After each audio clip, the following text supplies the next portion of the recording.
This is the University Lecture.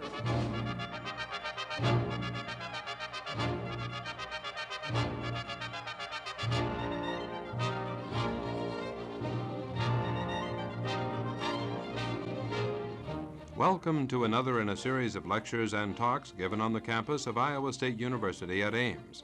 Tonight, Harrison Salisbury, Pulitzer Prize-winning journalist, speaks on A Report from Hanoi. Mr. Salisbury. Tonight, I thought I would try and share with you some of the impressions that I obtained on my trip out to Hanoi last winter and try and relate them as best I can to the situation we now confront in the Vietnam War. I went out to Vietnam, to North Vietnam, with a single purpose, to try and collect as many facts as I could about the nature of the war, what was happening up in the north, how successful our various tactics and techniques had been, what had been the results of our bombing policy, which of course then as now was a subject of great controversy inside and outside of this country. I wanted to find out, if I could, what the state of morale was in the north, how they were conducting the war from their side, and what ideas they might have, if any, about the possibility of bringing it to some sort of a conclusion. Now, this was an unusual opportunity, as I'm sure everyone recognizes. It's not often in wartime that you get a chance to go behind the enemy lines and see how well your offensive against him is going and what he may have in store for you. It would not have been possible in ordinary circumstances, but as we all know, this is no ordinary war. In fact, from the legal standpoint, it isn't a war. This is a rather odd situation, since it happens to be, in actual fact, the largest war we have ever conducted, with the exception of World War I and World War II. But it has not been formally declared to be a war by Congress. There's never been a declaration of war, and the ordinary sort of things which govern a war, such as censorship, control of trade and trading with the enemy, having any contact with the enemy, all that sort of thing. None of those controls really apply because of this odd state of limbo in which the Vietnam War is being conducted. There's only one of many odd characteristics and unusual characteristics about a war, which for all the legalities, one way or the other, has become an enormous undertaking. I think we're all aware that at the present time we're spending something like $26 billion a year on this war. That's not small change. And there's every indication that the cost this year will go up to the neighborhood of $30 billion. So this is not a small, distant Asian war of the type that used to plague the British Empire in its flourishing days. This is a major undertaking, and quite properly it has engaged and continues to engage more and more of the attention of the American public and of the political leadership of the country. And we indeed should pay very close attention to it because a great deal is involved. The cost in human lives is going up all the time. The cost in the losses of aircraft is going up all the time. And it's begun to be the sort of thing which we all should ponder very closely. We ought to know as best we can whether these are the appropriate policies and what the objectives of the policies may be and what they really may be achieving out there. I came back with a good deal of information on these points. I traveled over North Vietnam, the northern one-third of the country, extensively. I was only out there for a couple of weeks, but I was on the go all the time. I think I have a pretty good picture of what the conditions were like in North Vietnam last January, and I've kept that picture freshened up by talking very carefully with everyone who has come back from Vietnam since that time. Most recently with David Schonbrun, the former CBS correspondent who came back about 3 weeks ago, having spent 2 weeks in North Vietnam, covering almost exactly the same area that I covered. So we were able to match our impressions together very closely and get a coherent picture of what had happened in the 8 months since I had been out there. Essentially, what has happened is more of the same. If, when I was there in January, I saw bomb damage everywhere, and indeed I did, I don't suppose that at any moment in the whole time that I was in Vietnam, I was outside of the site of ruined buildings and damage caused by our bombing offensive for more than a minute or two. If the condition was that way in January, it is 2 or 3 times as bad now. For the fact is that while in January we already were raining down on the North a tonnage of bombs that exceeded that which we dropped in Europe during World War II, that bomb tonnage has been doubled in the months since I was there, and possibly even trebled. It is a really enormous tonnage of explosive to fall on a small target. And it raises a question which I think is in all of our minds. It was in my mind before I went out there, and it remained when I came back, and it has been asked me again and again and again since coming back to this country. Why is it when we deliver so many tons of bombs on this small target, why is it that they are able to continue the war? This is a very legitimate question. It's a question that goes right to the root of our military policy. I think we all know of the statements that have been made on either side of this question. We know that Secretary of Defense McNamara, the man who is really in charge of the conduct of this war under the general direction of President Johnson, has said on a number of occasions, indeed, as recently as last August, he has said that he did not believe that the bombing offensive, no matter how much it was intensified, would effectively cut off the flow of supplies from the north to the south. He has also expressed doubt that the bombing offensive in itself would compel Hanoi to come to the conference table. Now, why should this be? I think you really have to go out to the scene to get the image close and clear and sharp in your mind. The plain fact of the matter is this: we are a very advanced technological society. We are the most advanced industrial power in the world. We have a military might second to none. We have mounted against this small, extremely distant, backward Asian country the most terrible aerial offensive which the world has ever seen. And it is terrible. And we do utilize the most remarkable instruments in this thing. We send these aircraft, which cost us from $2 to $5 million over North Vietnam every day. They're loaded with electronics, devices of every possible kind, sensors and mechanisms, which are designed to enable them to drop their deadly load with extraordinary precision. And they do drop their loads with precision, as compared with anything in the past. And they do it day after day and again, and they wreak this destruction which I saw out there, and which Schönbrunn saw when he was out there only a month ago. And yet the enemy is able to resist, and if we are any judge of his capabilities, of the state of his morale, of his will to fight, and indeed his defensive capacity, it seems to increase and stiffen in the path of this kind of punishment. There must be something wrong somewhere between what we're doing and the effects we're getting. And I think there is. And I think that something wrong lies in the dichotomy between the very advanced technology that we're applying and the extremely backward enemy whom we are fighting. North Vietnam, according to the calculation of Secretary of Defense McNamara in his public testimony made in April a year ago, in their gross national product, manufacturers and industry accounted for only 15%. Now, I fancy that 15% was perhaps an overstatement even at that time.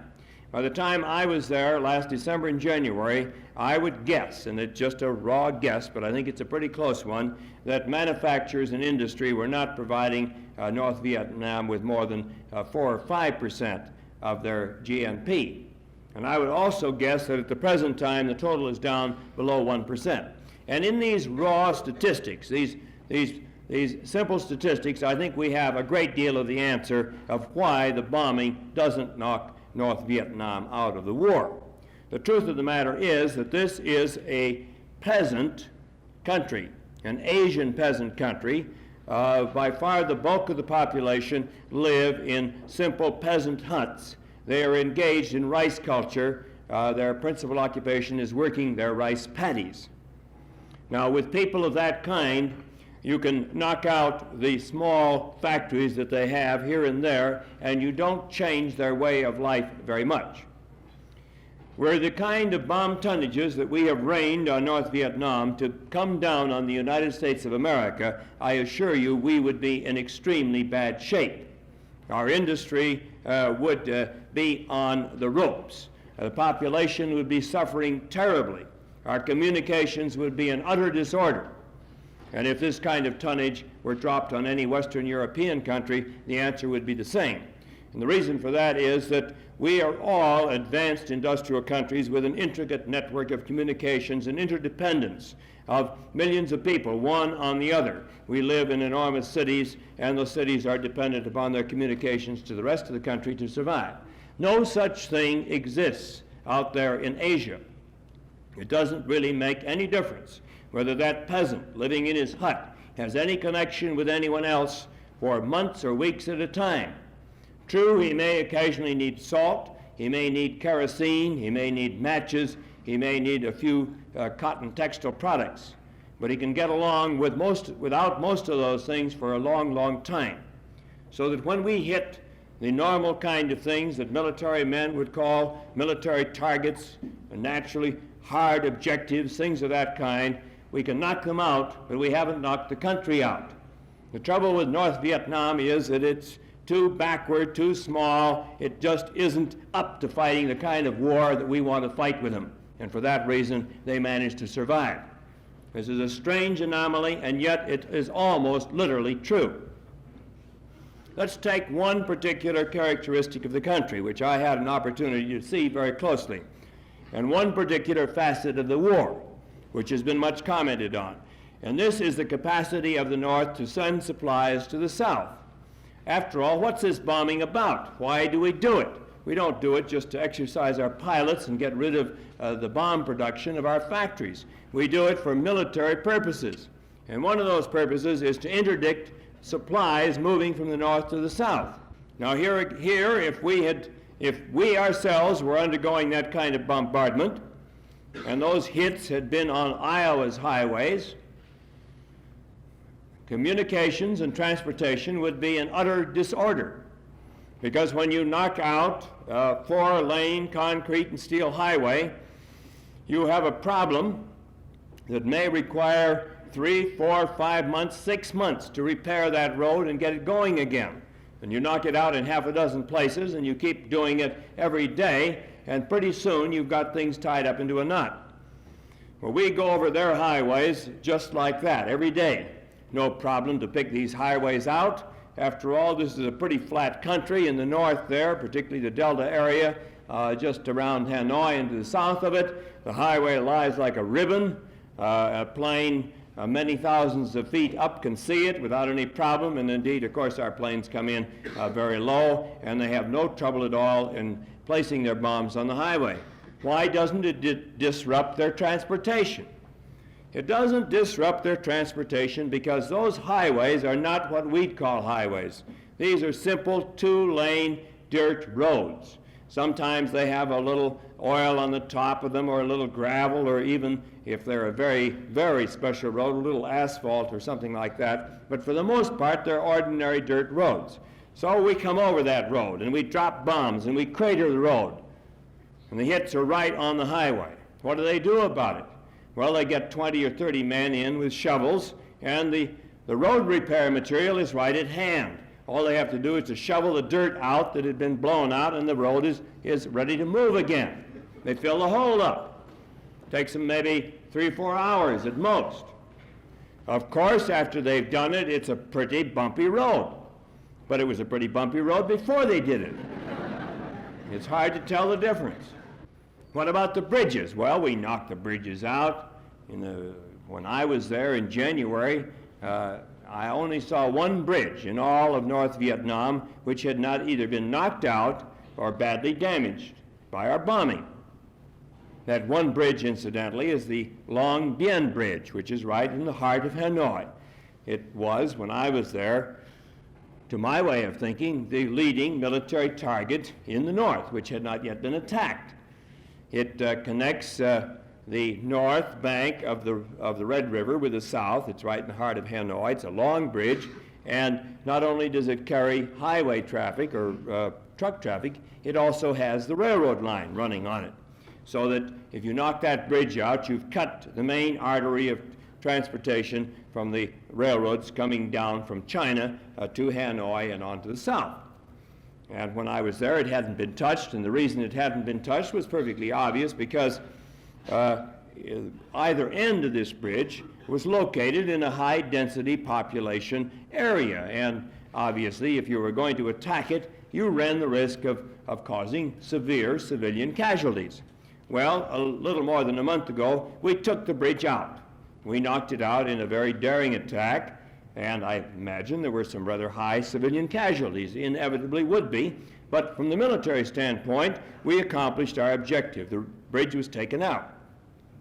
Now you might say, and I suppose some of the people perhaps calculating this sort of thing in the Pentagon would say, okay, now they can't get anything down from the north. Not true at all. Because long since they've evolved another perfectly simple technique for meeting this particular problem, and I saw it applied to all the other bridges that we had knocked out south of Hanoi. And this technique wouldn't work in any country except a backward Asian country. Because there are many canals and rivers and watercourses there in the north, the peasants have a multitude of heavy wooden flat-bottom canal boats that they use for getting around the countryside. So what is done is simply to collect a large number of these boats, which are, say, 18 or 20 feet long, and they are lashed together, and on top of that you put a platform of cut bamboo poles, and you have a very effective pontoon bridge. Now, you might not think that was heavy enough to take truck traffic, but it is. I've seen it. I've seen the trucks going across it. These are big Russian ton-and-a-half trucks, the kind that I'm very familiar with in Moscow, I might say, and they carry the bulk of this of the supplies to the south, and they roll over those pontoon bridges without a bit of trouble. Well, the usual system that they have for meeting this problem is to have two pontoon bridges, one on either side of the destroyed permanent bridge. One takes the traffic going south, and the other takes the empties coming back north. Since they know their bridges are one of our prime targets, very naturally, they are an excellent military target, they're prepared for the bridges being knocked out. And in many cases, I saw pontoon bridges already assembled and held down underwater by weights so that they were not visible from the air. But if the main bridge was knocked out, you simply released the weights and the bridge floated up and was ready for service almost immediately. Now, this kind of tactic is very difficult for us to combat. We can come back the next day, of course, and knock out one of the pontoon bridges, but believe me, it only takes an hour or two to get some more boats in and put another one up. There's an endless quantity of these materials available, and it's almost impossible to halt the movement of traffic on these simple kind of pontoons. And this, of course, is the secret of why they're able to go on moving this stuff regardless of this very expensive and effective campaign that we launch against their means of transportation. Now, you take this Long Bien Bridge, for example, that I saw in Hanoi when I was there, and I've traveled over it a number of times because it goes, in order to go to any place north of Hanoi, you normally take that bridge. It's the way to go to all the northern industrial suburbs, the airport, and places of that kind. Now, I saw when I was there that they had already made preparations for what would happen when that bridge would go out. They had dug on the banks of the Red River approaches for the subsidiary roads that would be necessary when the bridge was knocked out, and they had in place pontoon materials ready to throw pontoons across. And those indeed are now in place and are taking the traffic across the Red River. Now, naturally, that sort of thing does not meet the problem of the railroad. When you knock the railroad bridge out, you can't run the railroad train across on pontoons.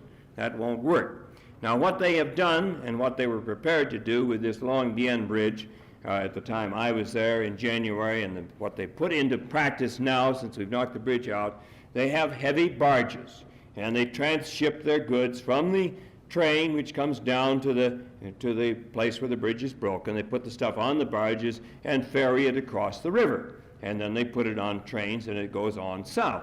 Now, this, of course, costs them time and trouble and manpower and all of that sort of thing, but the fact of the matter is they are able to continue and keep moving the supplies which they need.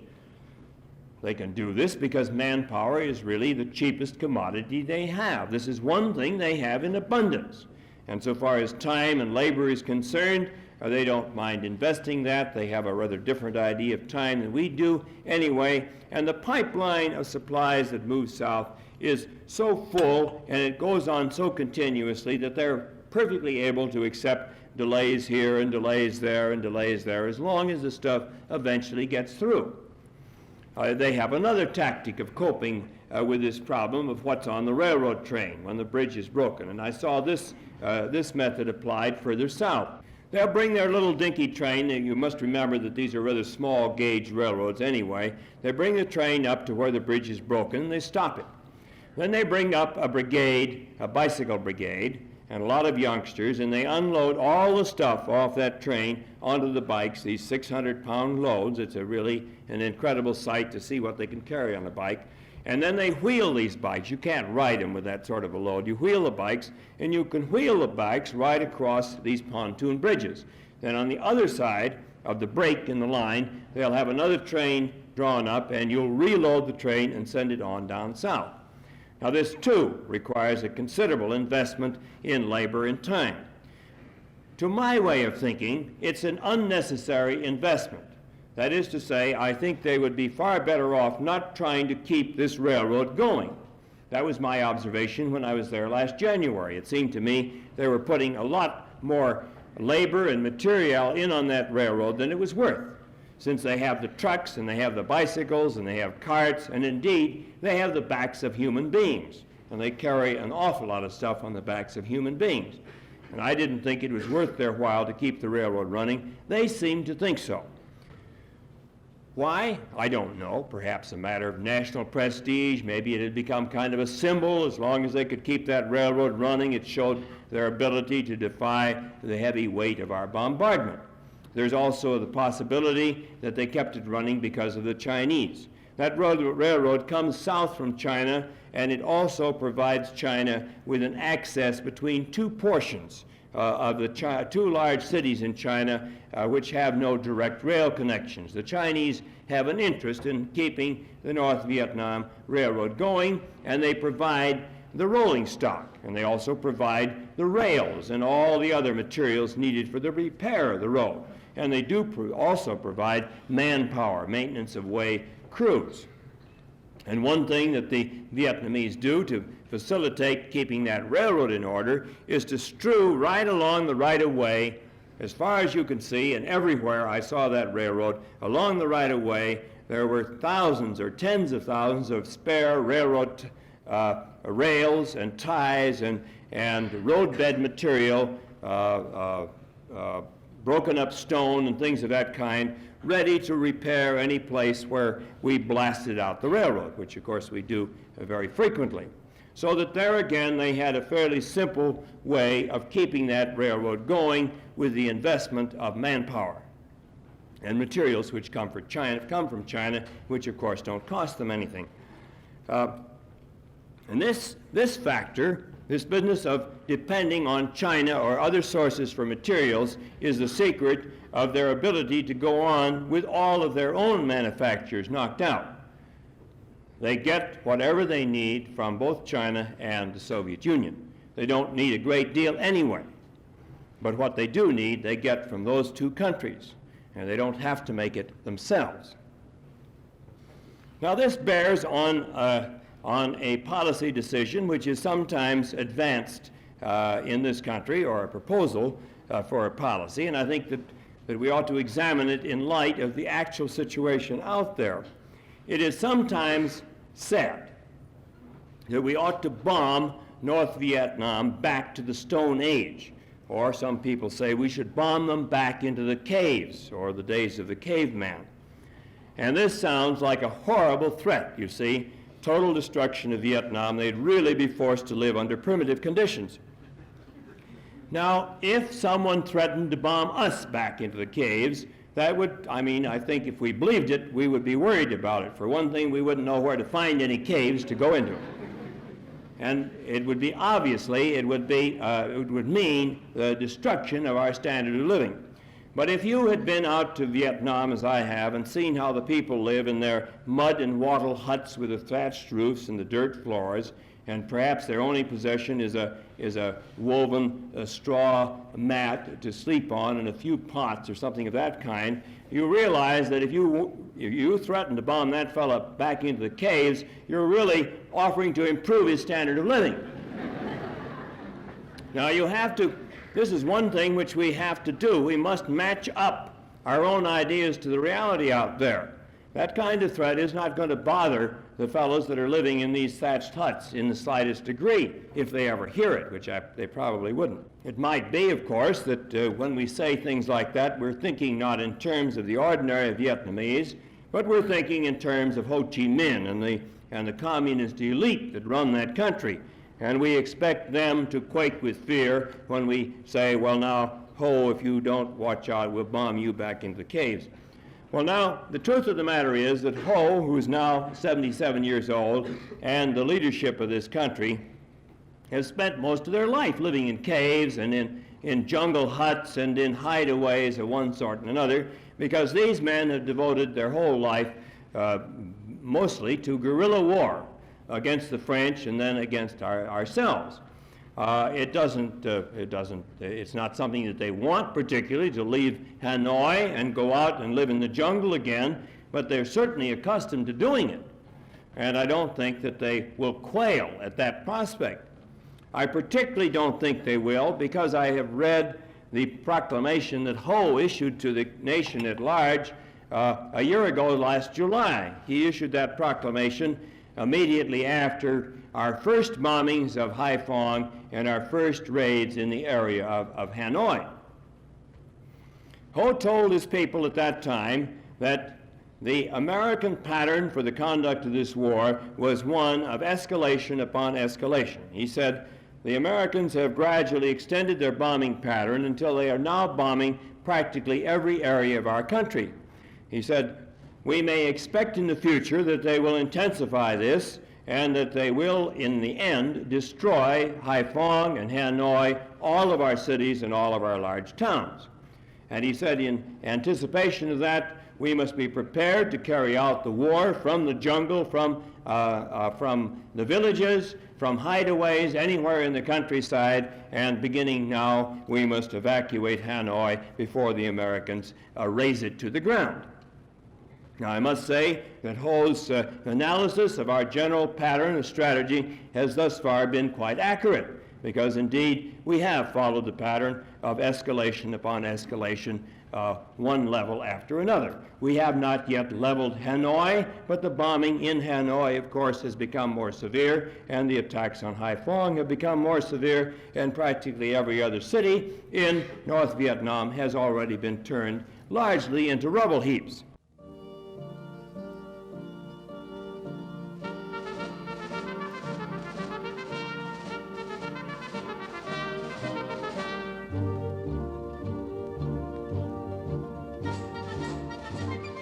You have been listening to another in a series of lectures and talks given on the campus of Iowa State University at Ames. Today, Harrison Salisbury spoke on A Report from Hanoi.